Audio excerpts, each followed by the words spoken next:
Nancy Cunard, born March 10, 1896, to a life of almost unimaginable privilege. Her father, Sir Botch Cunard, hails from the shipping dynasty that launched the Cunard Line, whose grand ocean liners are famed for crossing the Atlantic in style. Her mother, Maud Alice Burke, Lady Emerald Cunard, is a celebrated society hostess with a gift for charm. Their daughter Nancy, with her fine features and lively curiosity, is destined from birth to inhabit the rarefied world of stately homes, glittering London salons, and transatlantic voyages aboard the very ships her family built. But Nancy's childhood offers glimpses of an already rebellious spirit. Rather than practice curtsies or read from carefully approved texts, she sneaks off to rummage through the library's forbidden sections, devouring political pamphlets, radical essays, and volumes of romantic poetry. She also scribbles her own poems in notebooks, some moody and adolescent, others already revealing a mind raging against injustice. Servants whisper about her unpredictable moods, but no one can guess the path she'll ultimately choose. By the time she's a teenager, she has realized how tightly her world is bound by social rules, how to speak, how to dress, whom to associate with, and, crucially, whom to love. The more Nancy feels these rules press against her, the more determined she becomes to break free. England during this era is not Hollywood's domain. Across the Atlantic, that infant film industry is inching forward. D.W. Griffith is experimenting with narrative film, Mack Sennett is creating slapstick comedies, and silent stars like Mary Pickford are capturing hearts. The British upper class views Hollywood with a touch of curiosity or disdain. The talkies haven't arrived, and no one can imagine that Los Angeles will become the glamorous capital of a global cultural empire. Yet the notion of stardom, of stepping into a spotlight to influence public imagination, intrigues Nancy. Though she never sought to become a film actress, she will develop a fascination with the power of popular culture. It's a power she will use, in her own way, to champion civil rights and freedom of expression. Nancy's coming of age coincides with World War I. Many of her contemporaries vanish into the horrors of the trenches or join the volunteer efforts at home. Nancy, too, tastes the war's bitterness. Friends lose loved ones, and the illusions of aristocratic invincibility crumble. In the aftermath of this devastation, the bright spirit of the 1920s emerges. The jazz age, with its dance crazes and smoky nightclubs, where lines between classes blur ever so slightly. Nancy, now in her 20s, is magnetically drawn to the Bohemian scene. Her mother, Lady Cunard, is scandalized by Nancy's choices in fashion and companions. Nancy sports cropped hair, an armful of African-inspired bracelets stacked up to her elbows, and diaphanous dresses that seem more fitting for an artist's studio than a London drawing room. She thrives in the company of modernist poets, musicians, and painters, forging connections with figures who straddle literature and activism. It's around this time that Nancy meets some of the luminaries of modern arts and letters: Ezra Pound, James Joyce, T.S. Eliot. She quickly positions herself as not just a society dilettante, but a serious literary figure in her own right. By 1920, she has published her first collection of poems. Critics are intrigued, especially because she's an aristocrat, but the reviews are mixed. Some detect real talent. Others dismiss her as a bored heiress dabbling in verse. Nancy shrugs off the criticism. She's convinced that poetry, like any art, belongs to those who have the courage to speak their truth. Yet Nancy isn't content to remain in England's social swirl. She embarks on the first of many extended stays in Paris, the city that draws expatriates like Ernest Hemingway and F. Scott Fitzgerald. There, in the left bank cafes, she embraces the spirit of rebellion and intellectual exchange. She befriends influential African American artists and writers who've discovered Paris to be a more welcoming place than their own segregated homeland. Jazz finds a booming audience in the city's nightclubs, and black musicians from the United States, such as Sidney Bechet, become local legends. The cultural cross-pollination excites Nancy. She sees how art can be a revolutionary force and how living in a society less strangled by color lines can spark new forms of freedom. It's in Paris that Nancy first encounters the deeper realities of racial prejudice. She's confronted by stories of Jim Crow laws in the States, of lynchings and brutal injustices. She meets poets who describe the pain of being treated as second-class citizens, even while gaining applause for their artistry. Something ignites in Nancy. Outspoken by nature, she can't remain silent about such horrors.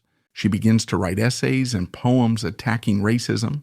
She denounces the hypocrisy of a world that loves African American music and culture, yet denies basic rights to its creators. This activism sets her on a collision course with her own British upper-class milieu, which largely prefers to ignore the plight of black communities in distant places. But Nancy's activism soon hits even closer to home. She falls in love with Henry Crowder, an African-American jazz musician whose soulful piano playing captivates her. For Nancy, love has no color barrier, but her aristocratic mother, Lady Cunard, reacts with fury. She tries to forbid Nancy from seeing Henry, calling him unsuitable and worse. Nancy's father, Sir Bosch, also disapproves, concerned about the family's public image. Love, however, cares nothing for social protocol. Nancy and Henry embark on a passionate romance, collaborating creatively. He influences her writing, and she supports his music. They even travel together, scandalizing the polite circles that once fawned over Nancy. Behind the scenes, her parents threaten to cut off her inheritance if she doesn't end the affair. Nancy refuses to bow to that threat. With an angry flourish, she walks away from her family's fortune. Suddenly, the girl born to unimaginable privilege experiences what it's like to live on the margins. She subsists on meager resources, depends on the generosity of Bohemian friends, and faces cold stares wherever she and Henry go. Yet she also gains a new kind of freedom. Unshackled from the expectations of high society, she pours her energies into activism. She supports civil rights initiatives and writes increasingly bold poetry.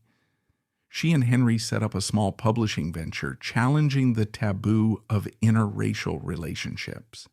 That same fierce spirit that once drove her to climb onto a cafe table and declaim her verses now fuels her public denouncements of racial injustice. During this era, Nancy also becomes a champion for the Harlem Renaissance, recognizing that a groundbreaking cultural wave is unfolding among black artists in New York.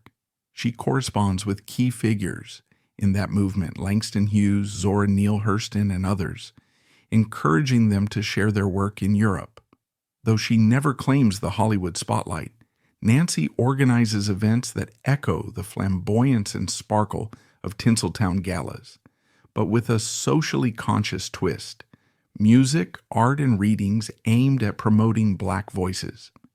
Her gatherings, though smaller in scale, are a testament to the power of a single determined individual to shape cultural discourse. One lesser-known anecdote from this time reveals both Nancy's fervor and her tender side. According to letters unearthed by a Paris-based researcher in the 1980s, Nancy once spent her last francs to bail out a young African-American poet who'd been arrested on a dubious charge. The letter details how she paced the police station corridor for hours, chain-smoking, tearing up bits of paper from her pocket journal in agitation. When the poet was finally released, the two went straight to a tiny cafe where Nancy insisted on buying him a warm meal and listening to his entire life story. She scribbled notes on a napkin, promising to help publish his poems in an upcoming anthology. This was Nancy's way. Her wealth, when she still had it, was a tool for uplifting others, and even when she was nearly penniless, she found ways to support those she believed in. Not surprisingly, controversies abound. The British press relishes any rumor of Nancy's Bohemian escapades, painting her as a radical and a disgrace to her family name. Some tabloids use racial slurs to describe Henry and openly question Nancy's mental state. Within artistic circles, her daring stance wins admiration, but also stokes arguments. She criticizes colonialism at a time when the British Empire still prides itself on rule over vast territories. She calls out prejudices in her own background, refusing to spare even herself from the harsh light of reflection. This constant push against the mainstream makes her a polarizing figure. Some see her as a vain dilettante seeking attention. Others hail her as a visionary who sacrifices everything for equality. Her activism culminates in a monumental project known as Negro, an anthology Nancy edits and publishes in 1934 through her Hours Press. Weighing in at nearly 850 pages, it's a sweeping collection of essays, poetry, historical documents, and commentary on Black culture, oppression, and achievement around the globe. Contributors range from established giants like Langston Hughes to lesser-known voices from Africa and the Caribbean. In assembling this tome, Nancy sets out to show the richness of Black culture and to expose the cruelty of racist ideologies. The anthology stuns intellectual circles with its ambition and depth. Yet, mainstream critics are divided. Some applaud her for shining a light on urgent issues. Others dismiss the work as an impractical dream of a spoiled socialite. The British establishment, uncomfortable with its colonial past, bristles at her direct condemnation of imperialism. In the midst of her intense activism, Nancy's personal life endures heartbreak. Her relationship with Henry Crowder faces immense social pressure. They quarrel over finances, about the stress of living as a couple scorned by both white and Black society. Henry, too, faces disapproval from certain segments of the African American community who suspect Nancy's motives. Ultimately, their love affair can't withstand the unrelenting strain. They part ways, both grieving, yet resolved to follow their own paths. Nancy never renounces her support for racial equality, but she moves on to new horizons. By now, we're in the late 1930s. Europe trembles as fascism rises in Germany. Spain is ravaged by civil war, and the entire continent senses another cataclysmic conflict is imminent. Nancy directs her fiery passion toward anti-fascist work, identifying racism as a close cousin of the totalitarian ideologies threatening to engulf the world. She collects funds to support Spanish loyalists fighting Franco's regime, uses her press to publish anti-fascist pamphlets, and issues stinging rebukes to those she believes stand idle in the face of looming darkness. That same idealism that drove her away from aristocratic privilege also compels her to fight a broadening battle against tyranny. She's no longer simply a poet or a social activist.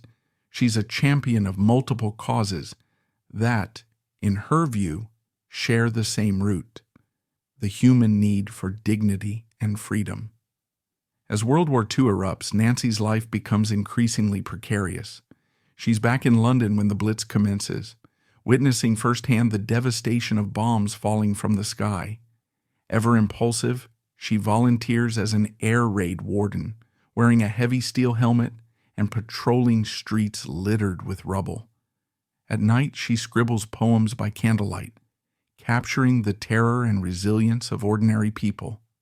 One unpublished excerpt from her personal papers later found in a dusty second-hand bookshop in Paris, reveals her heartbreak at seeing once grand neighborhoods reduced to ash. Irony, perhaps, for a woman who willingly gave up her own comfort to champion the oppressed. She wonders if the world can ever truly break free from cycles of violence. The war ends, but the cost is staggering. Nancy's finances, which had been dwindling for years due to her estrangement from family wealth, all but vanish. Her health suffers. She's often described as gaunt, restless, prone to insomnia. She returns to Paris, that city of dreams and heartbreak, to find it changed by occupation and liberation. Old friends have died, moved on, or lost faith in the radical ideas they once shared. Nancy tries to revive her press, but the post-war years are harsh. Paper is expensive.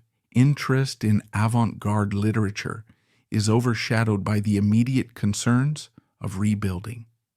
She cobbles together small editing jobs, occasionally sells articles to progressive magazines, and lives in humble lodgings.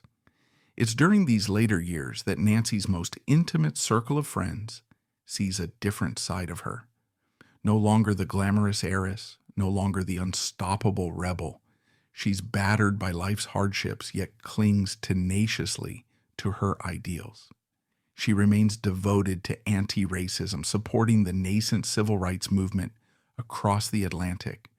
She writes letters to American activists, offering her solidarity and cautioning them that the fight for equality is long and cruel. She also becomes deeply concerned with colonial independence movements in Africa, penning heartfelt essays urging European powers to relinquish their hold. Her voice, though quieter now, remains a clarion call for justice. Yet public recognition of her contributions is scant. The tabloids moved on long ago. Her mother, Lady Cunard, has passed away, and with her any chance of reconciliations or renewed financial support. Nancy's father, too, is gone, leaving her essentially alone. She can't afford consistent medical care, and friends sometimes slip her money just to keep her afloat. One haunting story from a cafe owner near Montparnasse reveals that Nancy sometimes sat on the terrace, nursing a small coffee for hours, wearing threadbare clothes that belied her aristocratic origins. She'd scribble verses on scraps of paper or reread old letters, occasionally smiling to herself as though remembering distant triumphs. During one especially cold winter, Nancy nearly dies of pneumonia in her cramped room. The proprietor of her building calls a local clinic, and doctors manage to save her. When she recovers, she's even frailer, her once vibrant green eyes dulled by fatigue. But her conviction that she's done the right thing by standing for equality never wavers. In a poignant comment recorded by a visiting journalist, Nancy says something to the effect of, "I suppose one can't expect applause when you break old rules, but that's not why I broke them." That unadorned statement serves as a quiet epitaph for her life's work. The swirl of controversies that once surrounded her, her interracial romance, her critiques of colonialism, her radical press, has largely subsided by the mid-1950s. A new generation is enthralled with rock and roll, television, the early stirrings of the women's liberation movement, and the cinematic glamour of Hollywood's golden age. People have little time for the faded controversies of an aging heiress turned activist. Nancy's place in the public consciousness fades, but a small circle of writers and activists continues to revere her. They cite her anthologies and her unwavering stance on race as pioneering, as seeds that helped shape the broader movements that followed. She lives on the margins in Paris into the early 1960s, occasionally traveling to London for short visits. By now, she can barely scrape together the cost of a train ticket. She's nearly unrecognizable from the photographs of her youth, which show a stylish woman draped in beads and laughter. Instead, she shuffles around in worn shoes, her slender wrists bare of the once famous bracelets. Yet the spark in her remains. She writes scathing letters to newspapers that publish racist or imperialist rhetoric. She keeps drafting poems, though few read them. She never regrets walking away from her inheritance, telling a friend, "I was born into money, but I choose to live for something greater." In 1965, Nancy Cunard dies at Hôpital Cochin in Paris, malnourished and with few possessions to her name. Some accounts say she was found unconscious on a street before being rushed to the hospital. Others say she had been ill in her room for weeks. Either way, her final hours pass with minimal fanfare. The press barely notes her passing. A small funeral is arranged by a handful of loyal friends, including a poet she'd mentored decades ago. They gather to say farewell to the woman who gave them hope that art and activism could meld into a powerful force for change. Those friends share anecdotes about her generosity, her fierce arguments, her unstoppable belief in human dignity. One friend places a single African bracelet in her coffin, a symbol of the flamboyant spirit Nancy once carried. She is buried in an unassuming grave, far from the pomp that might have attended the death of a Cunard heiress who towed the line. Yet, as time marches on, historians and literary scholars begin to rediscover Nancy. They examine her writing and activism, and they highlight how extraordinary it was for a woman of her era to champion racial equality, to adopt a radical stance on colonial issues, and to compile something as ambitious as the Negro Anthology. Her diaries, letters, and unpublished poems are pored over with fresh eyes. Younger generations of activists find inspiration in her unwavering courage. Slowly, her memory gains a new kind of respect, posthumous but deeply significant. Books are written about her, a few documentaries mention her name, and exhibitions display her anthology, offering a glimpse of her pioneering spirit. She becomes a cultural reference point for those who believe in bridging art and social justice, a figure who refused to let her aristocratic birth define her destiny. Looking back on Nancy Cunard's life, we see a reflection of the 20th century's tumult, world wars, social upheaval, and the struggle for civil rights. She's a window into the intersection of wealth, creativity, and moral conviction. In a sense, she did what some Hollywood legends only played out on screen. She defied societal norms in a public, dramatic way and paid the price in isolation and hardship. But the moral of her story goes beyond her personal downfall. It highlights the cost of challenging entrenched power and reminds us that real change often depends on individuals willing to stand alone, even when the world jeers or forgets them. Her significance resonates in the broader tapestry of cultural history.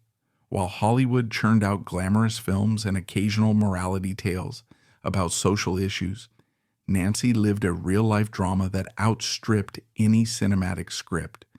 She performed the radical act of caring deeply about people society dismissed, risking everything, fortune, family ties, social acceptance, in the process.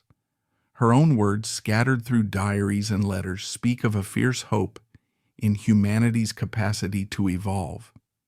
She believed that if enough people told the truth, through poetry, journalism, music, or activism, prejudice and hatred could be dismantled.